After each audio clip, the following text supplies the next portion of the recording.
오늘 말씀으로 기도하는 수요 말씀 기도에 나오신 모든 성도님들 축복하고 환영합니다. 오늘 함께 나눌 말씀은 사도행전입니다. 신약성경 사도행전 27장 20절에서 25절 교독하시고 마지막 25절은 함께 읽도록 하겠습니다. 사도행전 27장 20절입니다. 제가 먼저 읽겠습니다. 여러 날 동안 해도 별도 보이지 아니하고 큰 풍랑이 그대로 있음에 구원의 여망마저 없어졌더라. 오래 먹지 못하였음에 바울이 가운데 서서 말하되 여러분이여 내 말을 듣고 그에 대해서 떠나지 아니하여 이 타격과 손상을 면하였더라면 좋을 뻔하였느니라. 내가 너희를 권하노니 이제는 안심하라. 너희 중 아무도 생명에는 아무런 손상이 없겠고 오직 배뿐이리라. 곧 내가 섬기는 하나님의 사자가 서서 말하되 바울아 두려워하지 말라.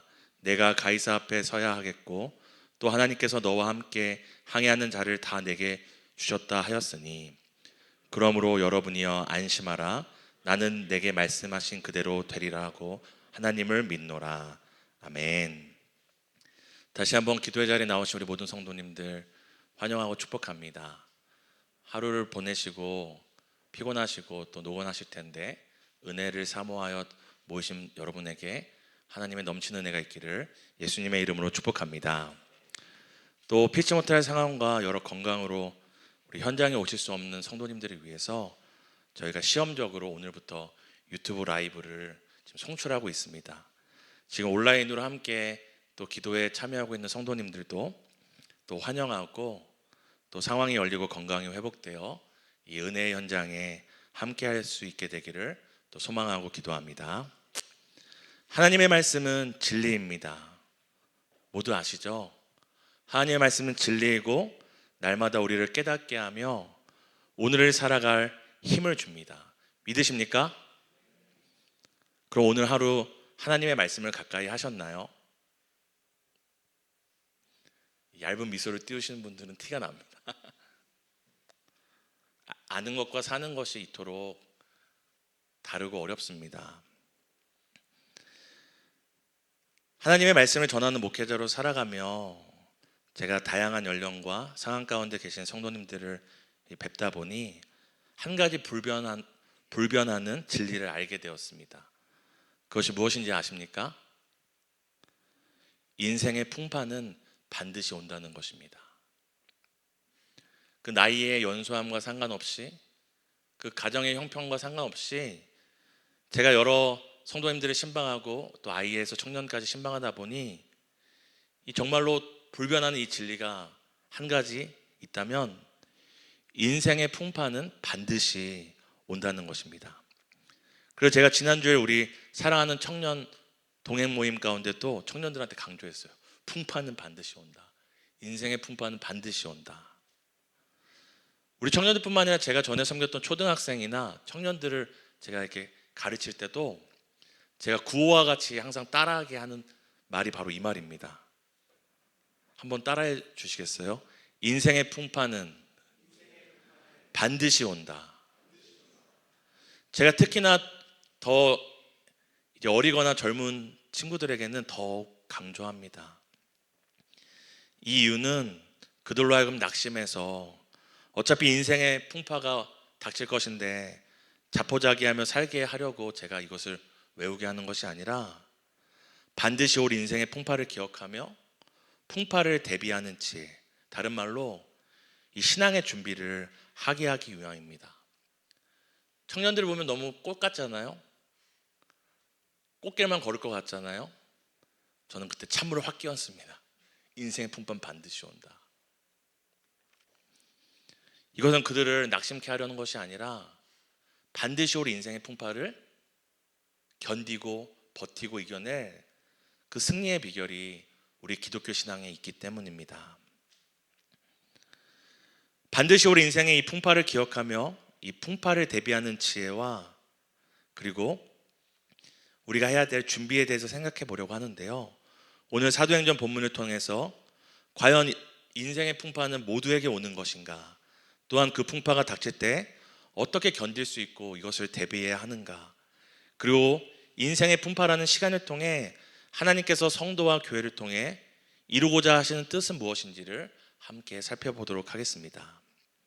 오늘 우리가 함께 읽은 사도행전 27장은 사도 바울이 이 로마로 압송되는 이 상황을 기록하고 있습니다. 우리 27장, 사도행전 27장 1, 2절을 함께 읽겠습니다. 우리가 배를 타고 이달리아에 가기로 작정됨에 바울과 다른 죄수 몇 사람을 아구스대의 백부장 율리오란 사람에게 맡기니 아시아 해변 각처로 가려 하는 아드레머테노 배에 우리가 올라 항해할세 마게도냐의 데살로니가 사람 아리스다고도 함께 하니라. 로마가 있는 이탈리아로 가는 길에 사도 바울은 그 당시 가장 빠른 이제 운송수단인 배를 타고 우리가 읽은 것처럼 로마의 군대 백부장이었던 율리오의 손에 붙들려 이 죄인 신분으로 이송하는 내용이 바로 27장의 내용입니다. 사도 바울이 죄인으로서 로마로 이송하기 직전의 상황은 어떤 상황이었냐면 긴 전도 여행을 마치고 예루살렘에 이르렀을 때입니다. 그렇게 오랜 전도 선교 여행으로 몸과 마음이 지쳤을 그에게 이 유대인들과 군중들이 달려들며 이 사도 바울을 어떻게든 죽이려고 했습니다. 사도 바울을 죽이려고 했던 이유는 다른 것이 아니라 바로 사도 바울이 전하는 이 예수 그리스도의 이 십자가의 복음에 대한 그 내용 때문이었습니다. 그렇게 살해 위협 가운데 있을 때에 사도 바울은 이 로마 군인과 정치 지도자들에게 자신이 로마 시민이기에 로마 황제 가이사에게 가서 이런 상황들에 대해서 상소할 것을 요청했습니다. 그래서 그런 여정 가운데 오늘 사도 바울이 죄인의 신분이 되어 로마로 배를 타고 이송하게 된 것입니다. 전도 여행으로 정말로 피곤했고 쉼이 충분히 필요했을 텐데 왜 하나님께서는 사도 바울이 예루살렘에 왔을 때 위로도 부족하고 격려도 부족하고 쉼도 부족할 그때에 이 군중과 그리고 이 유대인들로 인하여서 이렇게 또다시 인생의 풍파를 맞게 하신 것일까요?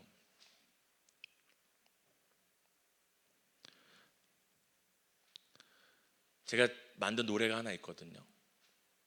제가 이제 어렸을 때 실용음악가를 공부했기 때문에 작곡을 막 한 곡도 있는데 제가 정말 기가 막히게 잘 만든 곡이 하나 있습니다. 한번 들려드릴까요?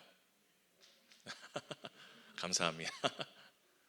제목은 산 넘어 산입니다. 산 넘어 넘어 산 넘어 산, 산 넘어 넘어 산 넘어 산, 산 넘어 넘어 산, 산 넘어 산, 인생의 문제산 넘어 넘어 산. 제가 답답하고 괴로울 때 왜 인생에게 끊임없이 문제는 돌고 돌고 또 오는지, 인생의 파도는, 문제의 파도는 끊임없이 오는가 하는 그 고뇌 가운데 만든 곡입니다. 산 넘어 넘어 산 넘어 산. 지금은 웃으시지만 아마 내일 답답한 상황에 닥치시면요 저절로 입에서 나오실 겁니다. 산 넘어 넘어 산. 사도 바울도 그러한 거죠.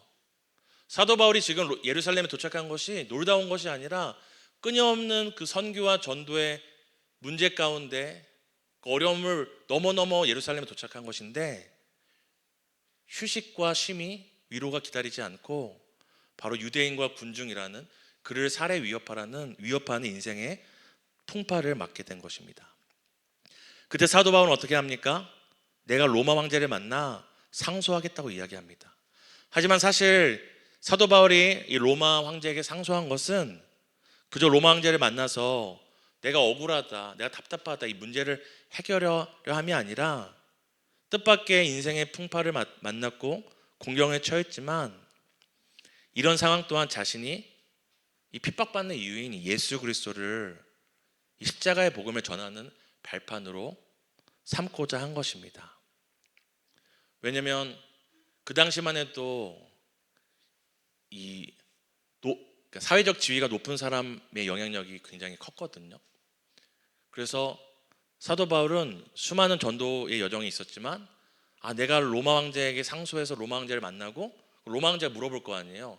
너 왜 끌려왔어? 그럼 내가 이런 예수 그리스도의 복음을 전하다 끌려왔다 하며 이 로마 황제에게 복음을 전할 수 있는 기회가 생길 거라 생각했기 때문입니다. 그래서 우리가 읽지 않았지만 사도행전 뒤를 보면은 사도 바울은 로마를 향해 갈 때 나 억울함을 풀러 갑니다, 나의 답답함을 풀러 가려고 하지 않고 주 예수 그렇게 받은 은혜의 이 복음을 전하러 간다라고 끊임없이 얘기하고 있습니다.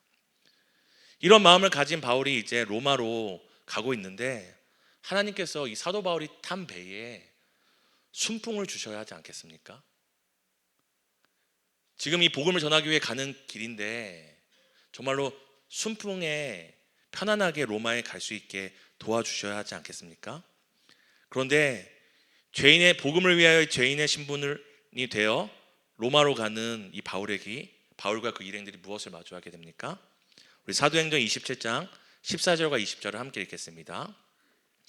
얼마 안 되어 섬 가운데로부터 유라굴로라는 광풍이 크게 일어나니 여러 날 동안 별도 보이지 아니하고 큰 풍랑이 그대로 있음에 구원의 여망마저 없었더라.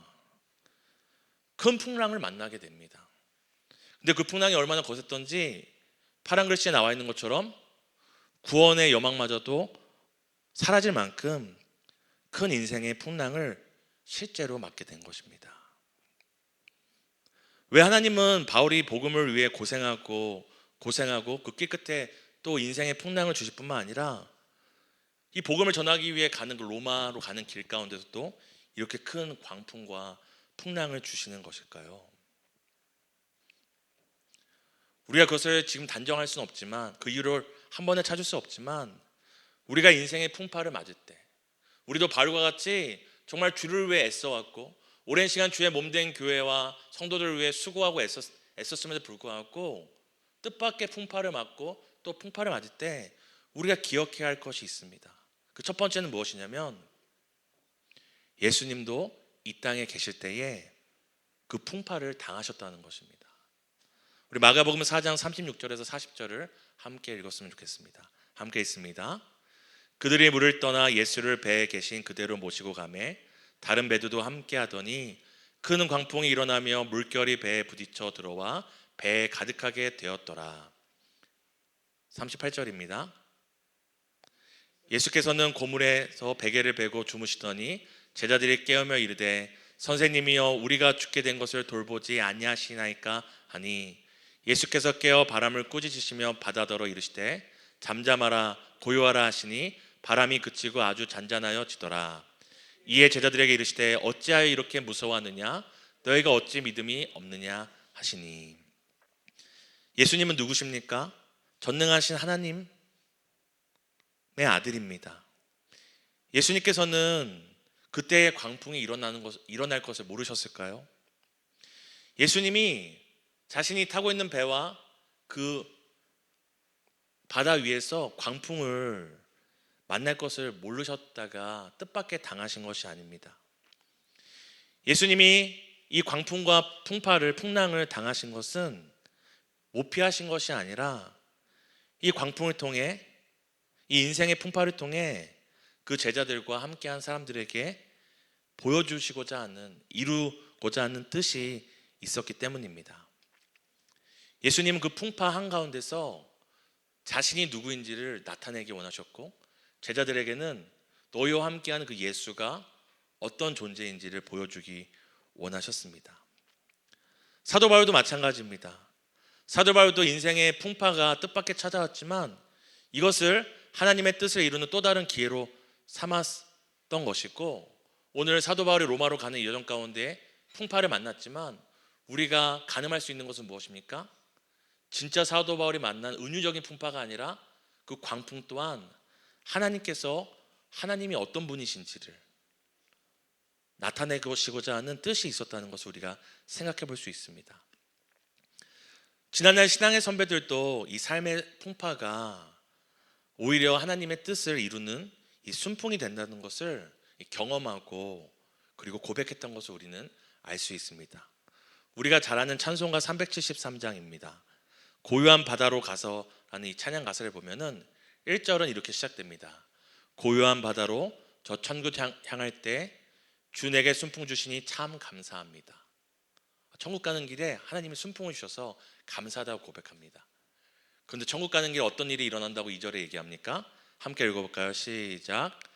큰 물결이 일어나 나 쉬지 못하나 이 풍랑으로 인하여 더 빨리 갑니다. 다시 한번 읽어볼까요?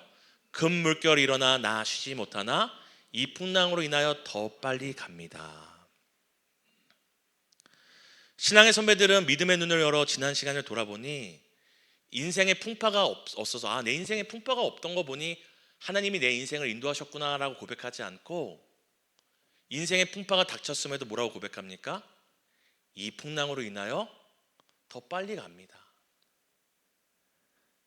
인생의 풍파를 볼 때에 그저 시련과 고난으로만 본 것이 아니라, 인생의 풍랑이 나를 삼키고 망하게 하는 시간이 아니라 그 뜻이 무엇인지 다 알 수 없지만 하나님의 뜻이 더 속히 이루어지고 하나님이 인도하시는 소망의 항구로 서둘러 도착하는 도움의 손길임을, 도움의 시간임을 깨닫게 된 것입니다.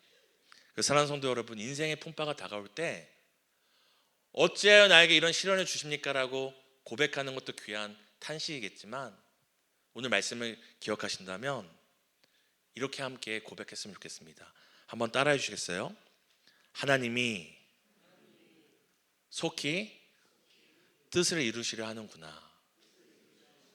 하나님이 내 삶에 어떤 놀라운 일을 행하시려 하는 것일까? 이렇게 믿음의 고백을 우리는 할 수 있습니다. 그렇다면 이렇게 인생의 풍파가 올 때에 그것이 무엇인지 알지 못하지만 하나님이 뜻하신 바가 있구나, 이것이 우리에게 광풍이 아니라 하나님께서 우리를 소망의 항구로 하나님의 뜻하신 바를 우리의 삶에 이루시기 위하여 부르시는 우리의 인생의 순풍이구나 라고 그 시간을 해석하기 위해 우리가 어떻게 대비하고 그리고 그 시간들을 견딜 수 있는 방법은 무엇일까요? 바로 인생의 풍파를 대비하는 방법이 있습니다. 우리 함께 마가복음 7장 24절에서 27절을 함께 읽겠습니다. 함께 읽습니다.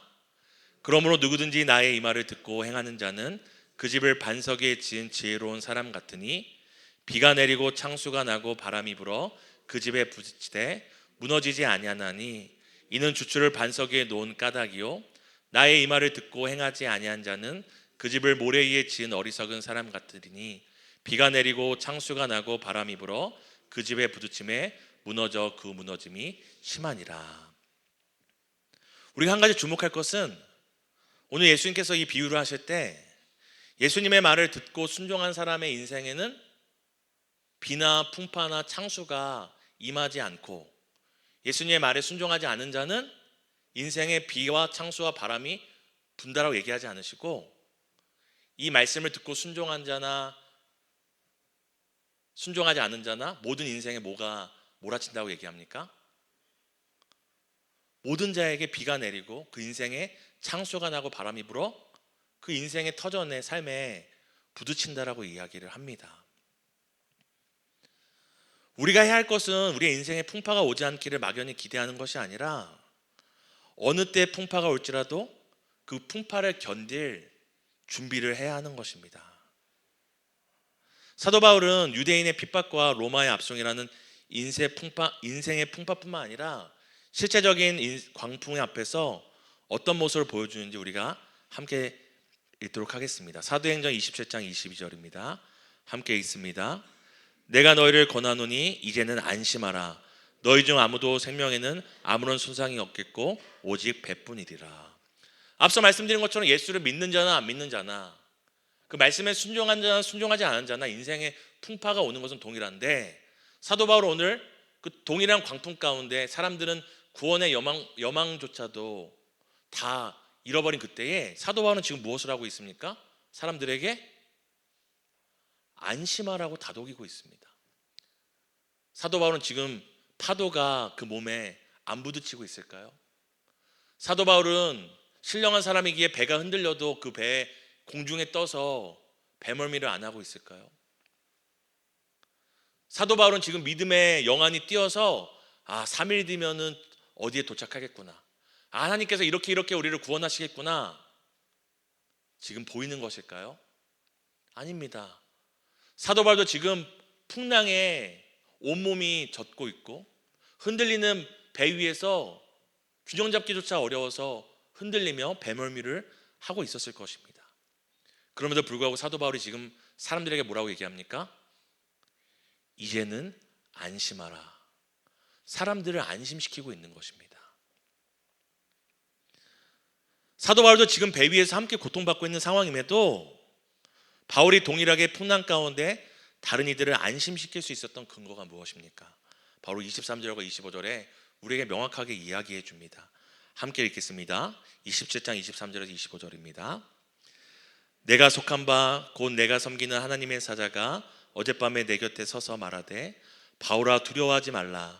내가 가이사 앞에 서야 하겠고 또 하나님께서 너와 함께 항해하는 자를 다 내게 주셨다 하였으니 그러므로 여러분이여 안심하라. 나는 내게 말씀하신 그대로 되리라고 하나님을 믿노라.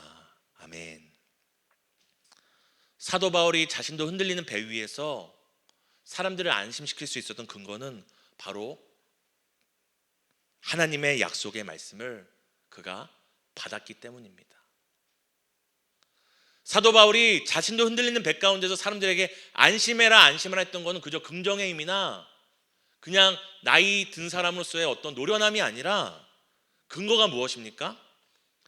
하나님이 나에게 말씀하셨고 나는 그 하나님의 약속의 말씀을 하나님께서 이루실 것을 확신했기 때문입니다. 흔들리는 배에서도 그 심령이 흔들리지 않고 한 치 앞을 예측할 수 없는 날씨 속에도 요동하지 않을 수 있었던 것은 하나님의 약속의 말씀을 받고 그 말씀이 그대로 이루어질 것을 사도 바울은 믿었기 때문입니다.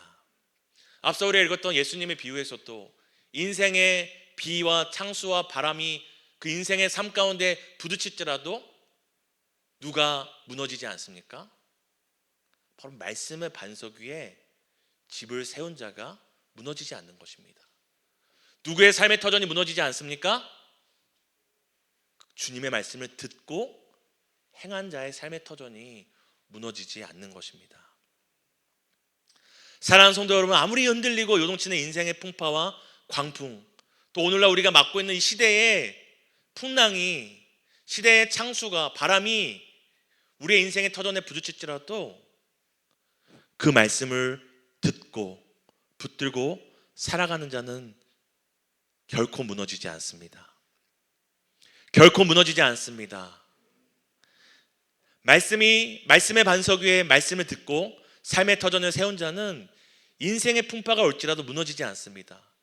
인생의 풍파는 모두에게 옵니다. 하지만 우리가 준비해야 될 것은 무엇입니까? 우리의 인생의 풍파가 없는 낙원을 찾아가는 것이 우리가 해야 될 일이 아니라 어떤 인생의 풍파가 올지라도 우리를 붙잡아줄 이 말씀의 반석, 주님의 말씀에 붙들리는 것을 우리가 해야 합니다. 이 말씀의 반석 위에 삶의 터전을 세운 자는 믿지 않는 자와 동일하게 인생의 풍파는 비록 당할지라도 무너지지 않고 넘어질지언정 아주 무너져 망하지 않습니다. 잠언 24장 16절에 이렇게 이야기합니다. 우리 함께 읽겠습니다. 대저 의인은 7번 넘어질지라도 다시 일어나려니와 악인은 재앙으로 말미암아 엎드러지느니라. 악인은, 하나님의 말씀이 없는 자들은 단 한 번의 재앙으로도 망하고 무너지고 소망을 잃어버리지만 무엇이라고 얘기합니까? 대저 의인, 오직 믿음으로 사는 자, 말씀을 믿는 믿음으로 사는 자는 7번 넘어질지라도 다시 일어난다라고 성경은 우리에게 말하고 있습니다. 사랑하는 성도 여러분, 정말 동행교회가 사랑하는 성도님들과 자녀들이 끊임없이 찾아오는 풍파 가운데 무너지지 않기 위해서는 무엇을 준비해야 합니까? 무엇을 가까이 해야 합니까? 말씀을 정말 가까이 하셔야 합니다. 말씀을 많이 읽으시고 깊이 배우시고 그리고 말씀을 붙드셔야 합니다. 말씀을 통해 우리에게 말씀을 통해 말씀이신 예수님을 만나야 하고 말씀을 이루시는 하나님을 더욱 알아야 하고 경험해야 되고 확신하고 붙잡아야 합니다. 그리고 그 말씀 붙잡고 기도를 많이 하셔야 합니다. 교회는, 성도는 다른 것으로 세상과 구별되지 않습니다. 성경에 나온 것처럼 하나님의 말씀과 기도로 거룩하여진다라고 성경은 말합니다. 이 거룩은 구별됨을 의미하죠. 무엇이 믿는 우리와 믿지 않는 세상을 구별하는 기준입니까? 저 사람 예수 믿었더니 저만큼 성공했대. 저 사람 예수 믿었더니 저만큼 많이 가졌대. 저 사람 예수 믿었더니 저렇게 교회가 건물이 크고 화려해졌대가 세상과 우리를 구분짓는 구별하는 거룩의 기준이 아니라 바로 그 사람에게 말씀이 있는가, 그 사람이 정말 기도하는 사람인가, 그 교회가 얼마나 건물이 크고 성도가 많고 얼마나 화려한 것들로 꾸며졌는가가 세상과 교회를 구분하는 기준이 아니라 이 교회가 말씀 위에 세워져 있는가, 이 교회가 말씀으로 충만한 교회인가, 기도의 외침이 사그라지지 않고 가득한 교회인가가 바로 세상과 교회를 구분하는, 성도와 세상을 구분하는 기준이 됩니다. 사랑하는 성도 여러분, 저는 동행교회가 다른 것이 아니라 말씀과 기도로 소문나기를 소망합니다. 말씀과 기도로 흔들리지 않는 인생들이 거기 있다더라, 이것으로 소문나기 원합니다. 인생의 풍파를 끊임없이 맞고 7번 맞음에도 무너지지 않는 사람들이 그 교회에 있다, 그런 교회로 소문나기를 예수님의 이름으로 축복합니다. 사랑하는 성도 여러분, 오늘 우리가 살아가는 이 세상이 얼마나 많은 풍파와 광풍이 불고 있는지 모릅니다. 저도 딸 2명을 또 이렇게 키우고 있는 입장에서 제 앞날보다 더 걱정되는 것은 제 자녀들이 살아갈 앞날입니다. 정치의 풍파, 동성애를 강요하는 이 문화의 광풍, 우리가 손쓸 수 없는 끊임없는 글로벌의 이 위기의 파고 앞에 정말 나라도 사회도 가정도 정말 우리가 흔들리고 있습니다. 성도님들 안 흔들리십니까? 안 흔들리십니까? 믿는 성도도 흔들리고 교회도 흔들립니다. 하지만 흔들리지만 우리가 무너지지 않는 이유가 어디에 있습니까? 우리가 말씀을 붙잡기 전에 하나님의 말씀이 우리의 삶을 붙잡으시기 때문입니다. 하나님의 말씀이 성도와 교회를 결코 무너지는 것을 방관하지 않으시고 말씀으로 우리를 붙들고 계시기 때문임을 믿으시기 바랍니다. 이렇게 세상의 풍파, 글로벌의 풍파 가운데 세상 사람들은 너무나 흔들리고 있습니다. 너무나 불안 가운데 살고 있습니다. 이런 세상의 풍파와 광풍의 시대 가운데 세상 사람들을 안심시키고 그들에게 당신을 무너지지 않게 할 진리가 여기 있습니다. 당신이 7번 넘어질지라도 8번 일어날 수 있는 영원한 만세반석이 여기 있습니다라고 말해줄 수 있는 곳이 어디 있습니까?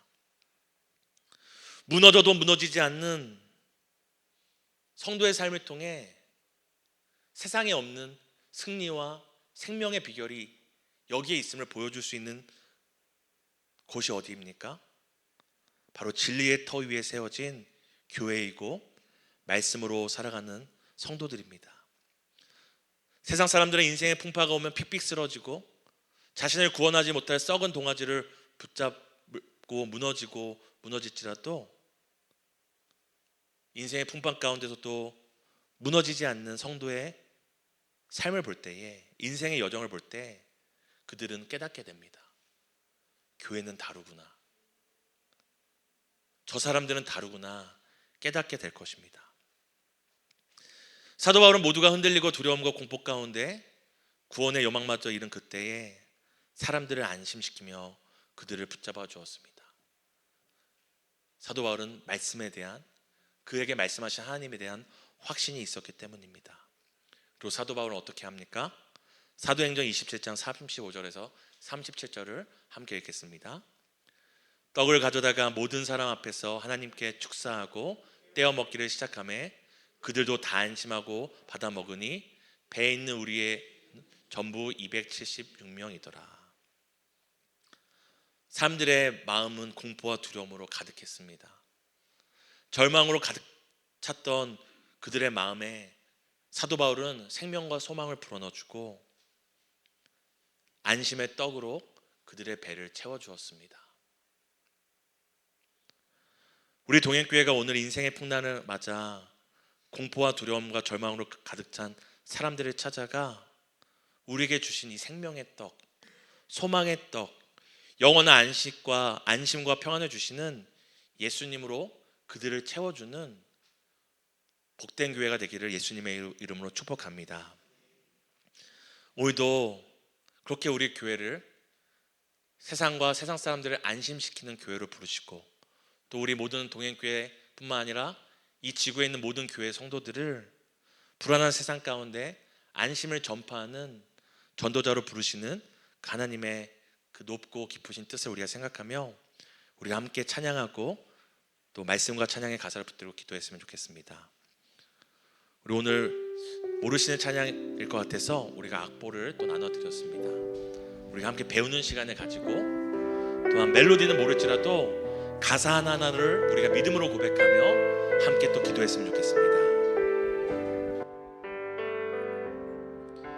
내게 허락하신 시련을 통해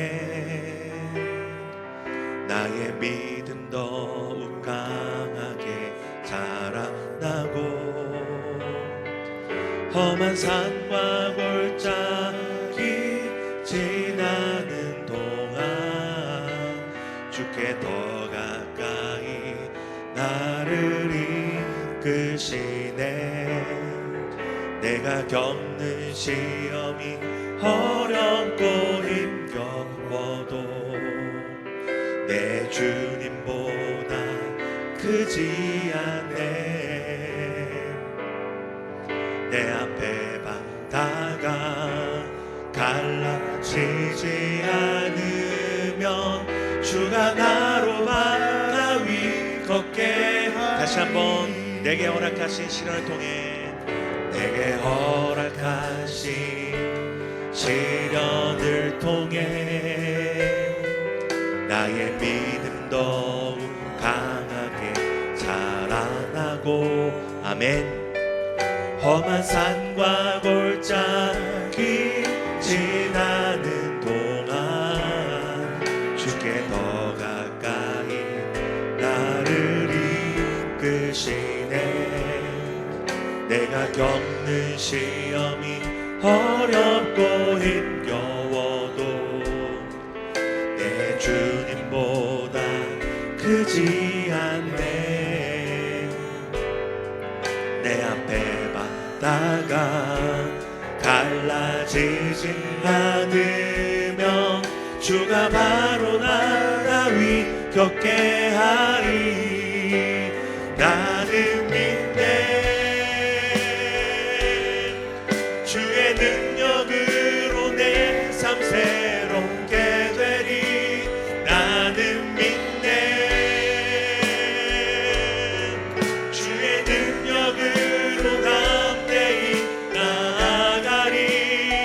주와 함께 싸워 승리하리라. 날마다 믿음으로 난 살아. 믿음으로 고백합니다. 나는 믿네. 나는 믿네. 주의 능력으로 내 삶 새롭게 되리. 나는 믿네. 주의 능력으로 담대히 나아가리. 주와 함께 싸워 승리하리라. 날마다 믿음으로 난 살아가리. 성도님들, 다시 한번 우리 찬양할 때에 인생의 풍파는 반드시 옵니다. 인생의 풍파를 피하고 인생의 풍파가 없는 것이 믿음의 잣대가 아니라, 인생의 풍파가 올 때에도 말씀으로 견뎌내고, 인생의 풍파가 나를 넘어뜨릴지라도 말씀으로 다시 일어나고 말씀으로 살아가는 것이 바로 성도의 삶이고, 우리가 갖춰야 될 바로 성도의 삶의 모습임을 고백합니다. 다시 한번 우리의 시련이 아니고, 인생의 풍파가 아니고, 이것을 통하여 하나님의 뜻을 속히 이루시고 우리를 더더욱 하나님의 자녀답게 만들어 가실 하나님의 큰 계획을 바라보며 다시 한번 우리가 찬양하고 고백하기 원합니다. 우리에게 허락하신 시련을 우리가 바라보며 내게 허락하신 시련을 통해 나의 믿음 더욱 강하게, 믿음 더욱 강하게 자라나고, 험한 산과 골짜기 지나는 동안 주께 더 가까이 나를 이끄시네. 내가 겪는 시험이 어렵고 힘겨워도 주님보다 크지 않습니다. 크지 않네. 내 앞에 바다가 갈라지지 않으면 주가 나로 바다 위 걷게 하리. 나는 믿네. 주의 능력으로 내 삶 새롭게 되리. 나는 믿네. 말씀의 능력으로 담대히 나갑니다. 주의 능력으로 담대히 나아가리. 주와 함께 싸워 승리하리라. 우리의 승리가 바로 여기에 있습니다. 우리는 믿습니다. 나는 믿네. 나는 믿네. 주의 말씀을, 주의 능력으로 내 삶 새롭게 되리. 나는 믿네. 주의 능력으로 담대히 나가리. 주와 함께 싸워 승리하리. 우리의 인생의 모든 분발이 주께 맡기며 우리의 분발이 승리케 하시는 주님의 말씀을 믿고 함께 고백합니다. 나는 믿네. 주의 능력으로 내 삶 새롭게 되리. 나는 믿네. 말씀의 능력으로, 주의 능력으로 담대히 나아가리. 주와 함께 싸워 승리하리라. 날마다 믿음으로 나 주와 함께 싸워, 주와 함께 싸워 승리하리라. 우리에게 다른 무기는 없습니다. 말씀의 검, 성령의 검으로 싸웁니다. 주와 함께 싸워 승리하리라. 날마다 믿음으로 나아가리. 이 시간 우리 기도하기 원합니다. 먼저 우리 인생에 우리가 겪고 있는 인생의 풍파가 있다면, 우리의 자녀들, 우리 사랑하는 이들이 겪고 있는 인생의 풍파가 있다면, 우리 시장께 기도할 때 이 풍파가 하나님의 저주나 재앙이 아니라 우리로 하여금 더욱 말씀을 붙들고 말씀으로 살아가게 하던 하나님의 섭리가 있음을 믿고 말씀으로 승리하게 해달라고, 우리의 인생의 풍파와 말씀으로 승리케 해달라고 간구하며 함께 기도합니다. 함께 기도합니다.